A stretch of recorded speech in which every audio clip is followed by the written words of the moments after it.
भाजपा के अंदर सुगबुगाहट है कि मदन चोपड़ा है जो भारतीय जनता पार्टी में एक अलग धुरी तैयार करने की कोशिश करते हैं और हर समय अपना एक गुट लेकर चलते हैं। ऐसा है, कमजोरियां हैं। जनता के जो वादे हमने किए थे, जनता ने जो हमें बहुमत नहीं दिया था, कोई कारण हो, उन कारणों से भी हम उस पे खरे नहीं उतर पाए हैं। इस पे राम जी को लेकर क्या रहेगा आपके मन में?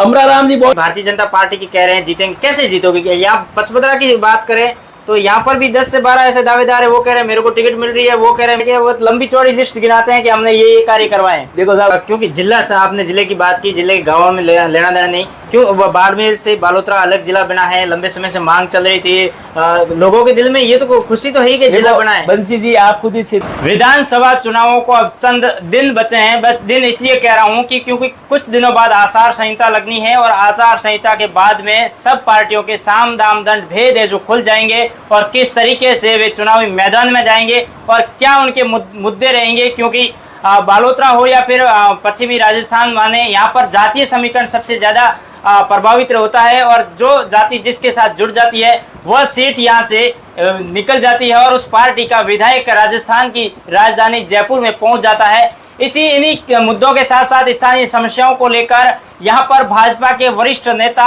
और मदन चोपड़ा है, उनसे मैं खास बातचीत करूंगा, जानूंगा। मदन जी, क्या लग रहा है, क्योंकि लंबे कई अरसों बाद आपने तो चुनावों को देखा है, कई हारतों को देखा है, कई को जिताया भी है, क्या स्थिति लग रही है इस बार के चुनावों की वर्तमान हालतों को देखें? मैं पूरे क्षेत्र की बात बताऊं, जनता का मानस है वो भारतीय जनता पार्टी की तरफ है, इसमें कोई संदेह नहीं है। जनता पूरी तरह से त्रस्त है और भारतीय जनता पार्टी की तरफ है और हमें पूरा विश्वास है कि इस बार राजस्थान में भारतीय जनता पार्टी की सरकार बढ़ेगी।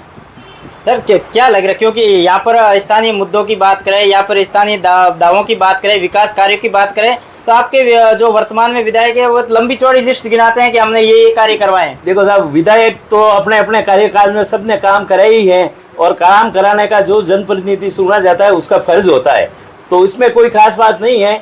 लेकिन काम हुआ है उसका भी हम स्वागत करते हैं, अच्छा काम हुआ, उसमें कोई किसी का विरोध नहीं है। काम पूर्व विधायक चंपालाल बांटिया के टाइम में भी बालोतरा में खूब हुए थे, पूर्व राजस्व मंत्री अमरा राम चौधरी की टाइम में भी बालोतरा में बहुत विकास हुए हैं।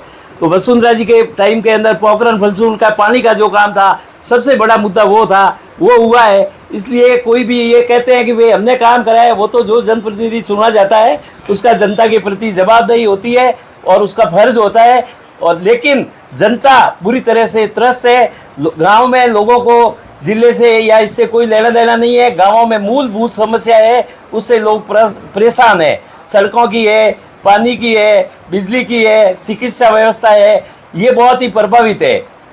सर क्योंकि जिला से आपने जिले की बात की, जिले के गाँव में लेना देना नहीं, क्यों बाड़मेर से बालोतरा अलग जिला बना है, लंबे समय से मांग चल रही थी, लोगों के दिल में ये तो खुशी तो है कि जिला बना है। बंसी जी आप खुद इस क्षेत्र में, आपको मालूम है कि एक साथ में 19 जिले बनना और चुनाव के 2 महीने पहले बनना, कैसे वो वर्षों में अस्तित्व में आएंगे, ये कोई छिपी हुई बात नहीं है, ये राजनीतिक लॉलीपॉप है, पकड़ा दिया गया है, लेकिन फिर भी हम उसका स्वागत करते हैं। और दूसरी माने तो आपकी भारतीय जनता पार्टी की कह रहे हैं जीतेंगे, कैसे जीतोगे? यहाँ पचपदरा की बात करें तो यहाँ पर भी 10 से 12 ऐसे दावेदार है, वो कह रहे हैं मेरे को टिकट मिल रही है, वो कह रहे हैं मेरे तक उस नेता से कांटेक्ट है, वो कह रहा है मेरे जेब में टिकट है। ऐसा है, हर आदमी को टिकट मांगने का अधिकार है, हर आदमी टिकट मांग सकता है। पार्टी टिकट बहुत सोच समझ के देगी, पार्टी को सीटें निकालनी है, जीतो कैंडिडेट चाहिए, जाति का आधार भी चाहिए क्या है, और उनका पिछला जो रिकॉर्ड क्या रहा है पार्टी के प्रति वो भी देखा जाएगा। इसलिए जो भी मांगते हैं उनका अधिकार है, वो मांगेंगे, लेकिन पार्टी बहुत सोच समझ के टिकट देगी। और ये मैं आपको दावे के साथ कह सकता हूँ कि पचपदरा विधानसभा क्षेत्र में भारतीय जनता पार्टी अपना परचम लहराएगी। सर ये जो आप टिकटों की सोच समझ कर देगी, लेकिन जो टिकट की दौड़ में दौड़ रहे हैं वो किसी एक को टिकट मिलने पर क्या उसके साथ में हो जाएंगे? लगता है ऐसा कोई संभव नहीं है। खिलाफ जाए, सब पार्टी के साथ रहेंगे और पार्टी बड़ा परिवार है और सत्ता आती दिख रही है, उस टाइम में दर्जनों की लाइनें लगती है, इसलिए ये कोई खास मुद्दा नहीं है। ये पार्टी अपने आप बैठ के और पार्टी के वरिष्ठ नेता है इसको सलटा देंगे। क्या कांग्रेस से सिर्फ एक नाम है और कौन टक्कर दे सकता है आपके लिहाज से? आप क्योंकि आप संगठन में भी लंबे समय से हो, सक्रिय भी हो, नेता प्रतिपक्ष का नगर परिषद में भी कार्यभार देखा है, क्या कौन ऐसा चेहरा हो सकता है जो इस प्रश्न का जवाब मैं दे नहीं सकता, क्योंकि मैंने खुद ने दावेदारी की है, इसलिए मैं इस बात को तो कैसे कहूँ। मैं तो अपने आप को ही सशक्त दावेदार मानता हूँ, क्योंकि मैं पिछले कई सालों से, आप देख रहे हो, कोई भी प्राकृतिक विपदा आई है, अकाल, बाढ़, कोरोना, किसी में हमेशा गांव से लेकर डाणी डाणी तक शहर में सब जगह काम किया है। और हम गांवों की राजनीति से उभरे हुए हैं, इसलिए गांवों की समस्याओं का, किसान की क्या समस्या है उसका भी हमें आभास है। इसलिए मैं तो यही कहूँगा कि पार्टी बहुत सोच समझ के टिकट देगी और बहुत मजबूत कैंडिडेट को टिकट देगी। जिसको देगी उसमें हम पूरे एक होके और पार्टी को जिताएंगे। अमराराम जी को लेकर क्या रहेगा आपके मन में? अमराराम जी बहुत पुराने वरिष्ठ नेता हैं, उनके प्रति लोगों की बहुत ही ज़्यादा उम्मीदें हैं और उनके लिए तो हम क्या कहेंगे। उनका मुकाबला तो हमें करने में बहुत ही समय लगेगा, क्योंकि आज वो सुलझे हुए राजनीति के हैं और बहुत ही व्यवहारिक ढंग से लोगों के साथ उनका व्यवहार है। नहीं, आप यदि पार्टी आप पर भरोसा जताती, आपको टिकट दे देती, तो आपके क्या मुद्दे रहेंगे जनता को लेकर? वो समस्याएं मूल रूप से उनको मैं समाधान, जो मेन पानी की जो समस्या है, जो हमारे पोखरण फलसून के गांव थे, जो पहले वसुंधरा की जय में पानी आया, उसके बाद में नए गांव जुड़े ही नहीं है। और एक ओवरहेड टैंक जो स्टोरेज का मुद्दा है, उसको भी इन्होंने 5 साल में कभी देखा ही नहीं है। उस मुद्दे के लिए भी हम पूरे प्रयास करेंगे। सड़कों का, हॉस्पिटलों का, ये मुद्दे हैं, इन पर प्राथमिकता से करेंगे। और पार्टी अगर मेरे पे विश्वास जताएगी तो मैं जनता के विश्वास पे पूरा खरा उतरने का प्रयास करूंगा। ऐसा कोई विजन, एक पॉइंट कोई मदन चौपड़ा का के जो मेरे को टिकट दी, जनता मेरे पर विश्वास जताए, तो मैं सबसे महत्वपूर्ण ये एक पॉइंट है जो उस पर मैं सबसे ज्यादा काम करूंगा। पार्टी के हैसियत में ये कह सकता हूँ, जब से मैं इस पार्टी में आया हूँ उस दिन के बाद में मैंने, चाहे दूसरी पार्टी में मेरे प्रतिद्वंदी भी थे, वो भी अगर इस पार्टी में आए हैं तो मैंने पूरे दिल से काम किया है। और हर चुनाव में कोई भी टिकट लेके आया है उसके साथ मैं दिल से दौड़ा हूँ। और गाँवों में ओबीसी, अल्पसंख्यक, एससी, इस वर्ग के लोगों के मेरा ऑफिस 24 घंटे खुले रहता है। मैं इन समस्याओं को समाधान करने में हमेशा तत्पर रहता हूं, इसलिए लोग मुझे आशीर्वाद देंगे, ये मुझे पूरा विश्वास है। भाजपा के अंदर सुगबुगाहट है कि मदन चौपड़ा है जो भारतीय जनता पार्टी में एक अलग धुरी तैयार करने की कोशिश करते हैं और हर समय अपना एक गुट लेकर चलते हैं। ऐसा है कि लोग जो लोगों के काम करेंगे उनके साथ लोगों का जुड़ाव होगा।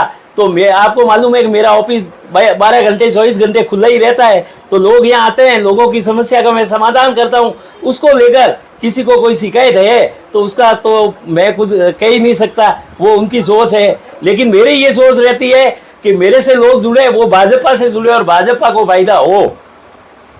नगर परिषद के नेता प्रतिपक्ष रहे हैं, तो क्या लगता है कि वर्तमान में नगर परिषद का जो बोर्ड चल रहा है किस तरीके से चल रहा है? क्योंकि शहर में सड़कों की बात हो, दूसरी समस्याएं हो, सफाई की हो, तमाम ऐसे काम है जो जनता से जुड़े हुए। मैं आपको ये कहना चाहूंगा, मैं स्पष्ट कहने वाला मैं हूँ, इसमें हमारी कुछ कमजोरियां हैं।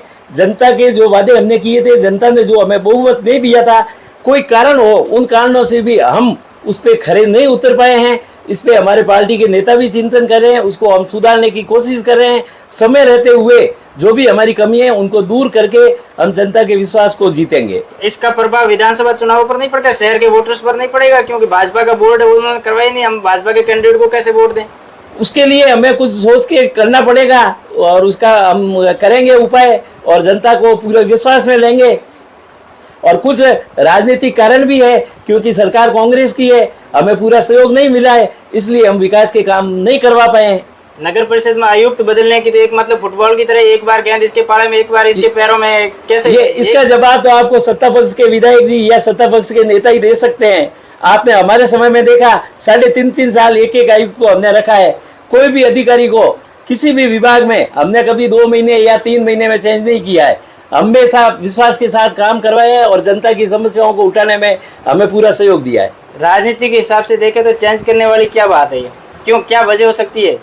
अब इसका जवाब तो सत्ता पक्ष से ही आपको दे सकते हैं। आपको भी लंबा अनुभव है क्योंकि आप भी सत्ता में रहे हैं। या तो हमें नहीं लगता है कि आम जनता का इससे कोई लेना देना है।